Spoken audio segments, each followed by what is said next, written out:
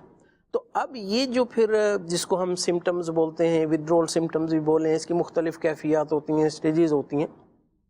تو ان چیزوں کو آپ کبھی کسی طرح کنٹرول نہیں کر سکتے. تو ایک تو یہ بات ہے کہ آپ کبھی بھی اس فولس بلیف میں نہ رہیں کہ آپ کا کنٹرول ہے, کبھی بھی آپ کا کنٹرول نہیں. تو یہ ایک ضروری بات میں سمجھتا ہوں کہ اس حوالے سے جو ابھی تک بات کی گئی ویڈیوز وغیرہ میں, کہ کنٹرول آپ کا کبھی بھی نہیں ہوتا. آہستہ آہستہ پھر آدمی اس کا ایسا عادی بن جاتا ہے کہ پھر کسی کی بات عموماً اس کی سمجھ میں آتی نہیں ہے. اچھا, میں آپ کے سامنے ایک سوال کھڑا کرتا ہوں ناظرین. جو یہ نشے کے عادی ہیں یا نشے کی طرف چلے گئے ہیں, بہت زیادہ عادی ہو چکے ہیں یا شروع ہی کیا ہوا ہے, کیا آپ کو ان میں کوئی نمازی, پرہیزگار, سنتوں پر عمل کرنے والا, دین پڑھنے والا مل رہا ہے؟ نہ ہونے کے برابر, شاید نہیں ملے گا. اسلام, دین, نماز, قرآن, تلاوت, حدیث, نیک لوگوں کی صحبت, یہ ان چیزوں سے بچاتی ہے. اس میں آپ کو زیادہ تر وہی لوگ ملیں گے جو اس ماحول سے دور ہیں, نیکی کے ماحول سے دور ہیں, پرہیزگاری کے ماحول سے دور ہیں. کیا دیا ہے اس دینی ماحول سے دور رہ کر؟ کیا ملا ہمیں؟ نشہ, شراب, بدکاری, چوری, جھوٹ, فریب, دھوکہ. ملا کیا ہے؟ دیا کیا؟ دنیا کمانے کے لیے دھوکہ دینا. ہم دین کی طرف آ جائیں, پرہیزگاری کی طرف آ جائیں, عبادت کی طرف آ جائیں, اللہ کی رضا کی طرف آ جائیں, اس کی مدد, اس کی مہربانی. اور یہ نشے کی جو عادت ہے نا, یہ بندے کو مسجد سے بھی دور کر دیتی ہے, عبادت سے دور کر دیتی ہے, نیکیوں سے دور کر دیتی ہے, اور سوسائٹی سے بھی وہ دور ہو جاتا ہے.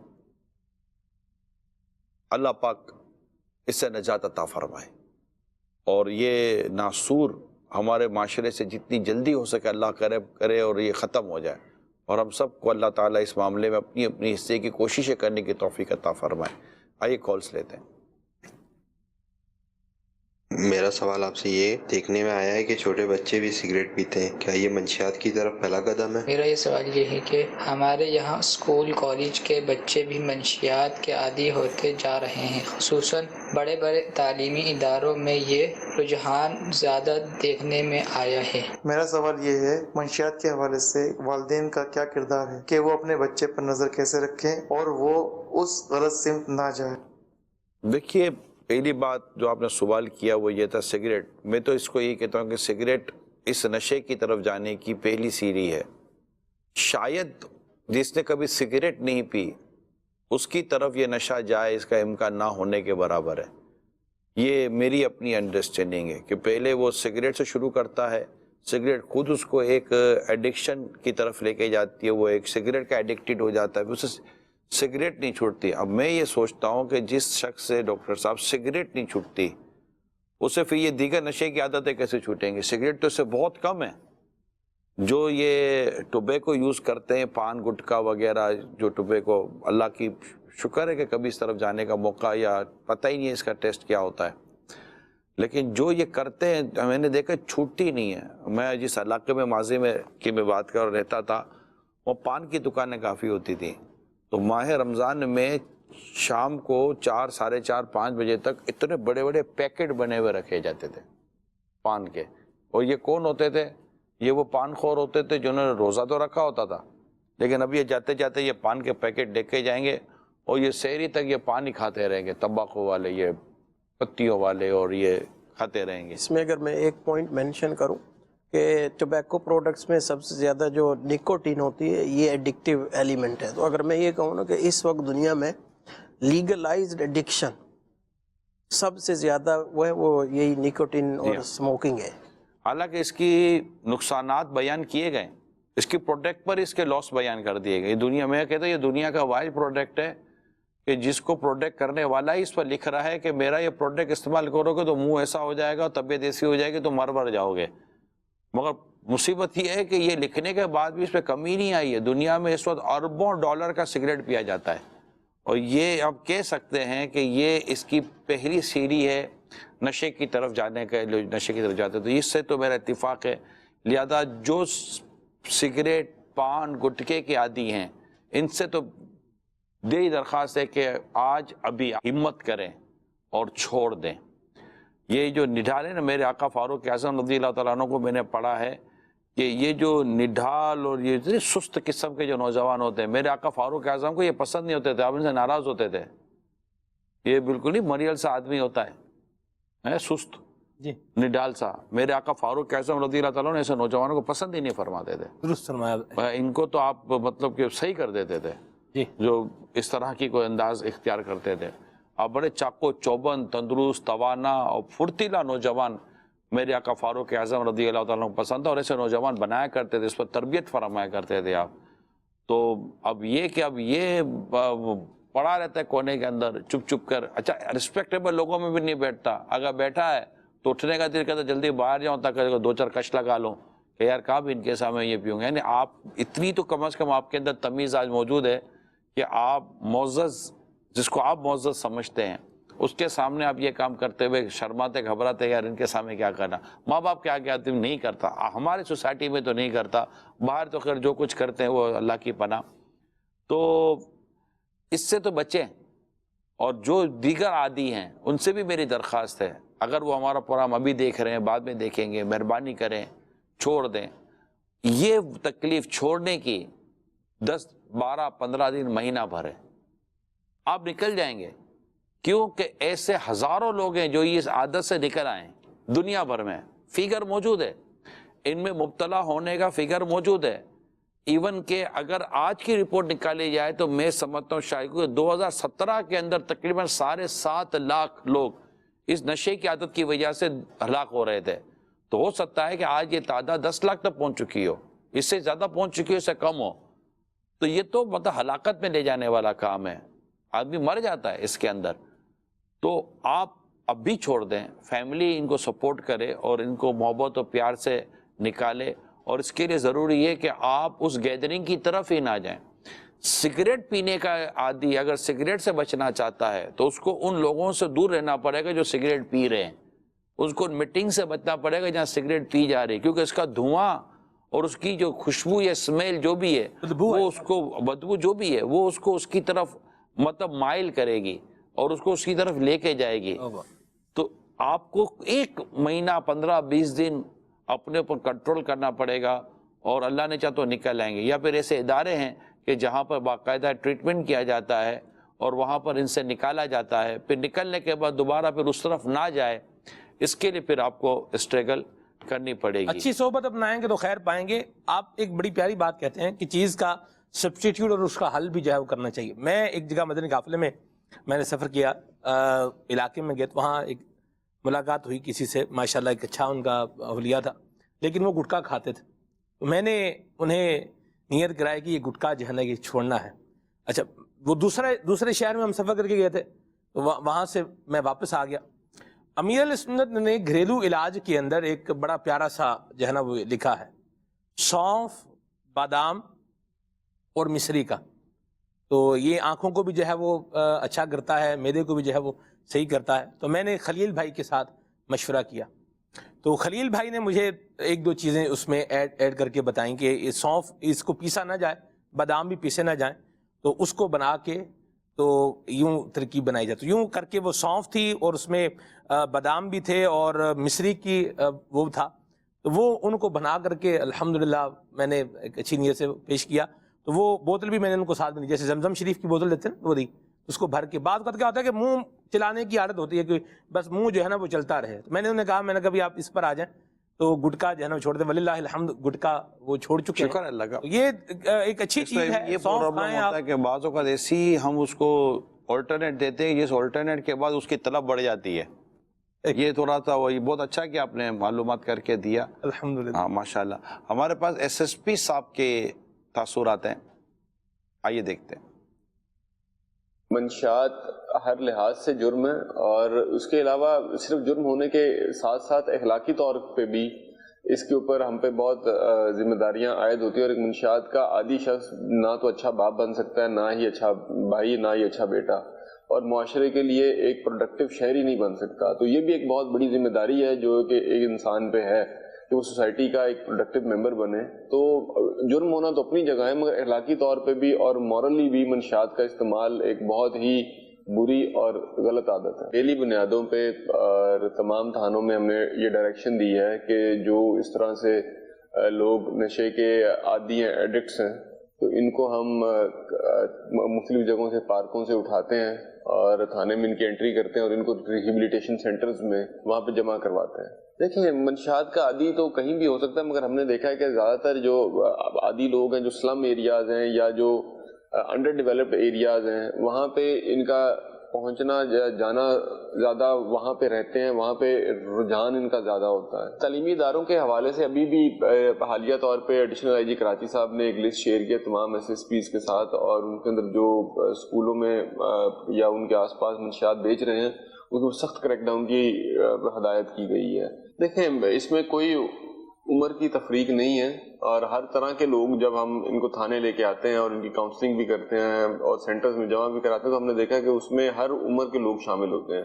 خواتین ہیں، مگر خواتین کی تعداد ان میں ریلیٹیولی کم دیکھی گئی ہے. مزید اس پہ کام کرنے کی ضرورت ہے، جس کے اندر آپ کے چینل کے ذریعے میں جو صاحب اقتدار لوگ ہیں ان سے بھی اور سول سوسائٹی سے بھی یہ ریکویسٹ کرنا چاہوں گا کہ آپ لوگ اس میں بڑھ چڑھ کر آگے آئیں اور اس میں مزید سینٹرز بنانے کے لیے جو ہے وہ ایفرٹس کریں، کیونکہ یہ منشیات ایک بہت بڑی لعنت ہے اور اس کی تعداد لوگوں کی، ان کے عادی افراد کی زیادہ ہے، جبکہ ریہیبلیٹیشن سینٹر ریلیٹیولی کم ہے. اس پہ مزید کام کی ضرورت ہے. منشیات کا جو عادی شخص ہے وہ نہ صرف اپنے آپ کو تباہ کر رہا ہے، وہ پوری اپنی فیملی اور معاشرے کو بھی تباہ کر رہا ہے. میں تمام اپنے جو سننے والے ہیں ان کو یہ کہنا چاہوں گا کہ اس چیز میں، اس امر میں لوگوں کو ایک تو اکیلا نہ چھوڑیں اور ان کی کاؤنسلنگ کریں تاکہ ان کو واپس قومی دائرے میں لا کے معاشرے کا ایک پروڈکٹیو شہری اس کو بنایا جا سکے. نشہ کرنے سے پہلے اپنی فیملیز کا خیال کریں کہ ان پہ کیا بیتی ہوگی جب آپ اس نشے کے حالت میں اور اس طرح سے جو معاشرے میں ذلت کا سما ہوں گے تو ان کے لیے کتنی ذلت کا سامنا ہوگا. اللہ خیر فرمائے. کالز لیتے ہیں. میں ویسے ایس ایس پی صاحب معروف عثمان صاحب کا شکریہ ادا کرتا ہوں کہ انہوں نے مدنی چینل کو اپنے تاثرات دیے اور رہنمائی کرنے کی کوشش کی. اللہ پاک آپ کو اس کا اجر عظیم عطا فرمائے. ماشاءاللہ. وہ ایک سوال کال میں ایک بات رہ گئی. جی. والدین کو کیسے جو ہے وہ احساس ہو کہ ہماری اولاد اس سمت میں جا رہی ہے اور ہمیں اس سے بچانا ہے؟ والدین کو نظر رکھنی پڑتی ہے. جو بسا اوقات ایسا ہوتا ہے کہ نظر رکھنے کے باوجود بھی بچہ نہیں، کیونکہ یہ یوں سمجھیے کہ یہ ایک ایسا گڑھا ہے کہ جب یہ بھر رہا ہوتا تو نظر نہیں آ رہا ہوتا، اور جب یہ بھر جاتا ہے اور جب یہ اس کی اونچائی سامنے آتی ہے تو پھر پتہ چلتا ہے کہ یار یہ کیا ہو گیا. تو والدین کے اوپر بعض اوقات اس وقت ڈکلیئر ہوتا ہے کہ جب یہ، کیونکہ یہ چپ کر رہا ہے نا، تو خالی والدین کو کم از کم یہ ضرور دیکھنا ہے کہ اس کی صحبت بری نہ ہو اور اس کو آگے پیچھے دیکھا جائے، اس کی حرکتوں کو دیکھا جائے. اگر خدا نہ خواستہ سگریٹ کا عادی ہو گیا تو اس کو بر وقت سگریٹ سے باہر نکالا جائے تو ہو سکتا ہے کہ آگے اس پر کنٹرول کر سکیں. اور والدین خود اچھی صحبت میں رہیں اور اپنی اولاد کو بھی اچھی صحبت میں رکھیں. اس میں ایک بات یہ ہے کہ والدین اور اولاد کا جو آپس میں تعلق ہے، ریلیشن شپ ہے، اب ظاہر ہے کہ مختصر ترین ہی بات کر سکتے ہیں، وقت کم ہے، کہ ایسا ہونا چاہیے کہ بچہ جو ہے نا وہ کوئی بات والدین سے چھپائے نہ. کوئی پرابلم آ رہی ہے، کوئی اس سے کوئی نئی چیز ڈسکس کر رہا ہے، کوئی اس کے ذہن میں سوال آ رہا ہے، کوئی اس سے الٹ کام ہو گیا، تو والدین میں اتنی اسپیس ہونی چاہیے کہ بچہ آ کر والدین سے وہ بات ڈسکس کر سکے اور پھر والدین اس کی تربیت کریں. اور عمر کے حساب سے، جیسے بالخصوص اسکول، اور آج کل یہ بالکل درست ہے کہ ایجوکیشنل انسٹیٹیوٹ میں کہیں بھی دنیا میں چلے جائیں تو یہ ایک جو ہے نا ہاٹ گراؤنڈ ہے کہ جہاں سے جو ہے وہ پارٹی کے نام پر پارٹی ڈرگز جو ہے یہ باقاعدہ ایک پورا جو ہے وہ اس میں وہ ہے، جس میں جو آپ کہہ رہے تھے نا کہ ایڈونچر کے طور پر اور پیئر پریشر ہوتا ہے اور ایک سوشل لائف میں جو ہے وہ، تو والدین بچوں کو جو ہے اسکول کالج سے پہلے ہی اس حوالے سے متنبع بھی کریں. کالز دیجیے.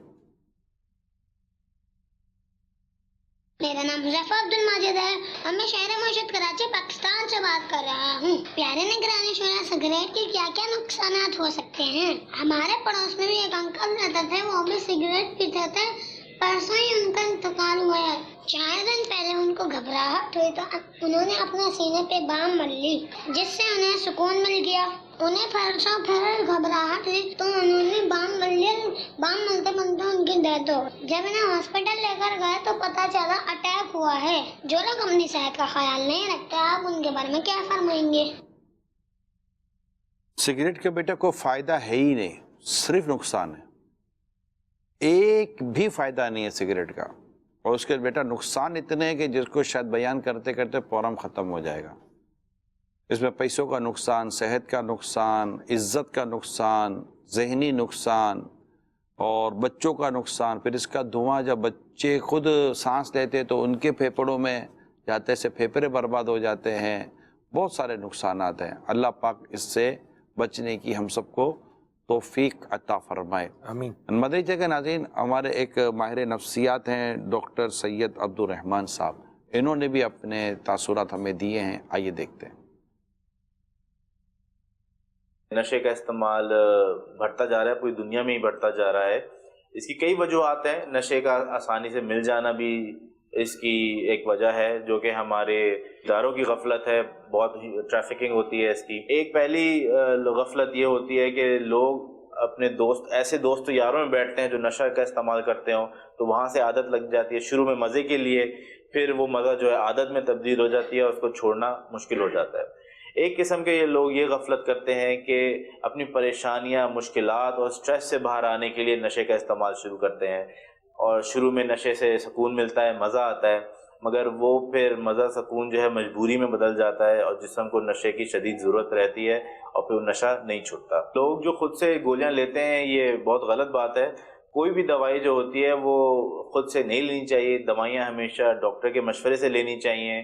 ان کو کم زیادہ بھی ڈاکٹر کے مشورے سے کرنا چاہیے، ان کو بند بھی ڈاکٹر کے مشورے سے کرنا چاہیے. نیند کی گولیاں تو خاص طور پہ جو ہیں ڈاکٹر کے مشورے کے بعد بالکل نہیں لینی چاہیے. ان کی عادت لگ جاتی ہے اور اس سے لوگ نشہ بھی شروع کر دیتے ہیں. میں سید صاحب کا بھی شکریہ ادا کرتا ہوں کہ انہوں نے اپنے اچھی اور مفید رائے سے ہم سب کو نوازا. اللہ پاک آپ کو بھی اجر عظیم عطا فرمائے. نیند کی گولی کے تعلق سے یہ درخواست ہے کہ جو ابھی سید صاحب نے فرمایا کہ حتی الامکان یہی کوشش کرے کہ آپ کو دوائی کھا کر نیند نہ آئے. ہو جاتی ہے مجبوری، ایسے حالات ہو جاتے ہیں کہ ڈاکٹر آپ کو پرسکرائب کرتے ہیں اور ڈیفینیٹلی ڈاکٹر جب آپ کو کوئی چیز لکھ کر دے رہے ہیں تو وہ ایک میڈیکلی طور پر اس کو فائدے مند لیا. لیکن ڈاکٹر بھی بعض اوقات اس اسٹیج پر آ کر آپ کو دوائی لکھ کر دیتے ہیں کہ اس سے پہلے کے پروسیجر آپ نے شاید اس کو پراپرلی ٹائم نہیں کیے ہوتے. اس کا روحانی علاج بھی موجود ہیں. جیسے آیت درود مشہور ہے، جس سے درود شریف پڑھتے ہیں، ان اللہ و ملائکتہ یصلون علی النبی یا ایھا الذین آمنوا صلوا علیہ وسلموا تسلیما صلی اللہ علی محمد. یہ پڑھ کر آپ دم کریں، انشاءاللہ نیند آ جائے گی. آپ بستر پر لیٹیں، پاؤں سمیٹیں، درود شریف پڑھتے رہیں اور تصور میں مدینے کی یادوں میں کھو جائیں اور درود شریف پڑھتے رہیں صلی اللہ علی محمد. انشاءاللہ نیند آ جائے گی. اپنی نیند سے پہلے اپنے موبائل کی اور اپنی دیگر مصروفیت کو ترک کریں، انشاءاللہ نیند آ جائے گی. سونے سے کتنی دیر پہلے کھا لینا چاہیے تاکہ کھانے کی بوجھل کی وجہ سے بعض اوقات بندہ سو نہیں پاتا، مسائل ہو جاتے ہیں. تو یہ نیند کے لیے ماحول بنانا پڑتا ہے، نیند آ جائے. یعنی نیند کیسے آئے، اس کے جتنے بھی دوائی کے علاوہ جو عوامل ہیں اسے اڈاپٹ کریں اور اس کو اختیار کریں تاکہ نیند آپ کو بغیر میڈیسن کے آ جائے. کیونکہ ایسا نہ ہوگا، اللہ نہ کرے، پھر میڈیسن کے بغیر نیند نہ آنا نہیں خود ایک بہت بڑا بندے کے لیے پرابلم بن جاتا ہے. تو کوشش کیجئے کہ میڈیسن کے بغیر ہی ٹریٹمنٹ، میں تمام ٹریٹمنٹ کے تعلق سے بھی عرض کروں گا کہ میکسیمم کوشش کریں کہ میڈیسن کو ایوائڈ کریں اور میڈیسن کے بغیر ڈاکٹر سے، حکیم سے، جو بھی آپ کے معالج ہیں، طبیب ہیں، ان سے مشورہ کریں اور میڈیسن کے بغیر جتنا ہو سکے اپنے پرابلمس کو حل کرنے کی کوشش کریں تاکہ میڈیسن کے سائیڈ ایفیکٹ سے بھی